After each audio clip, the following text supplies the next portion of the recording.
Middle ഈസ്റ്റിലെ 150 അടി നീളമുള്ള fault ലൈനിലുണ്ടായ ഒന്നിലധികം ചെറു ഭൂചലനങ്ങൾ വരാൻ പോകുന്ന ഒരു മഹാഭൂകമ്പത്തിന്റെ സൂചനയെന്നാണ് ശാസ്ത്രജ്ഞർമാർക്കിടയിൽ നിലനിൽക്കുന്ന പ്രധാന സംശയം.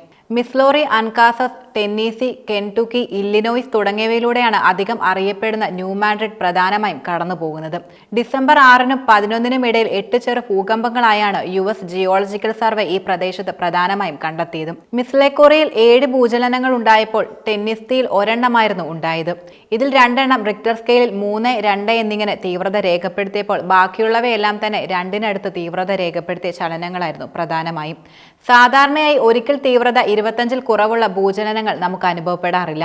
എന്നാൽ ഇവ സിസ്മോഗ്രാഫിൽ രേഖപ്പെടുത്തും. അടുത്ത 50 വർഷങ്ങളിൽ ഒരു ഫോൾട്ട് ലൈൻ തീവ്രത 7-ഓ അതിലധികമുള്ള ഭൂചലനങ്ങൾക്ക് കാരണമായേക്കുമെന്നും ശാസ്ത്രജ്ഞന്മാർ പ്രധാനമായും വിലയിരുത്തുന്നുണ്ട്. അത്രയും വലിയ തീവ്രതയുള്ള ഭൂചലനങ്ങൾ ഉണ്ടാകാനുള്ള സാധ്യത 40% മാത്രമാണ്.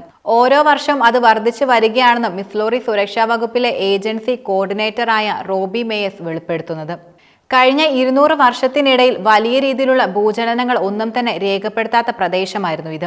1811-നും 1812-നും ഇടയിൽ ഇവിടെ 3 ഭൂകമ്പങ്ങൾ ഉണ്ടാകുകയും ചെയ്തിട്ടുണ്ടെന്നും US ജിയോളജിക്കൽ സർവേ വ്യക്തമാക്കി. ഇവയുടെ തീവ്രത റിക്ടർ സ്കെയിലിൽ 70-നും 8-നും ഇടയിലായിരുന്നുവെന്നും അവർ വെളിപ്പെടുത്തുകയുണ്ടായി. ഇതാണ് ഈ ഭാഗത്തുണ്ടായ ഏറ്റവും അവസാനത്തെ ഭൂകമ്പങ്ങൾ. അതിൽ ആവാസ വ്യവസ്ഥകൾ മാറിമറിയുകയും ചെയ്തിരുന്നു. കൂടാതെ പ്രദേശത്തിന്റെ ഭൂമിശാസ്ത്രത്തിൽ കാര്യമായ മാറ്റമുണ്ടാകുകയും ചെയ്തിരുന്നു.